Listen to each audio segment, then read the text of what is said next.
এখানে কলকাতার একটি কয়েদি পাথরে কোপ দিতে ভেতর থেকে 7টি হীরা বেরিয়ে আসে। আরে পাথর থেকে হীরা বেরোলো, তাড়াতাড়ি কাম করো। এসিপি স্যার বলছে হীরা পাথরের ভেতরে আছে। জেলা সাহেব, আমি হিসু করতে যাব। কাম বাদ দিয়ে হিসু করবি? যা পাথর ভাঙ। আরে এভাবে বেরোবে না, তাড়াতাড়ি রেখে দেই। এ ভাই, একটু ছেনিটা দে না, আমার একটু কাম আছে। আরে তোর কাম তো বড় পাথর ভাঙা, ছেনি দিয়ে কি করবি?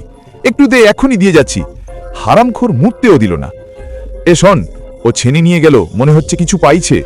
কিরে, কখন থেকে দেখছি এক পাথর নিয়ে ঝুলছিস, কি হয়েছে? কিছু না জেলা সাহেব, আমি তো কাম করছি। আবে তোরা দাঁড়াই কি দেখছিস, যা কাম কর। না এসিপি স্যার, এখনো হীরা পাইনি, আমরা সবাই মিলে খুঁজতেছি, পেলে আপনাকে ইনফর্ম করব। এই তোরা কাম কর, আমি হিসু করে আসি। আমার তো সন্দেহ হচ্ছে, তোমরা কাম করো, আমি দেখে আসি। আরে বাহ, পুরো 7টা হীরা। দোস্ত, আমার ছেনি নিতে আসছি। হ্যাঁ, এই যে তোর ছেনি।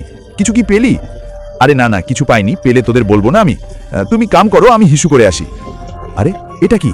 ও মনে হচ্ছে 7টা হীরা, ওর কাছে হীরা, ও একাই নিবে, এটা তো হতে দেব না। জেলা সাহেব কোথায়?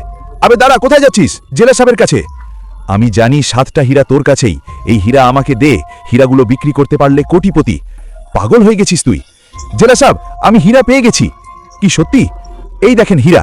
আরে বাহ, মানতে হবে তোমার ইমানদারি। তবে তুমি চাইলে দেশের সম্পদ তুমি মেরে দিতে পারতে। আমি 2 হীরা পেয়ে গেছি অলরেডি। এখানে তো 7টি হীরাই রয়েছে। একটা হীরা ইমানদারির, আরেকটা হীরা সততার সাথে দেশের সম্পদ রক্ষা। স্যালিউট তোমার ইমানদারির।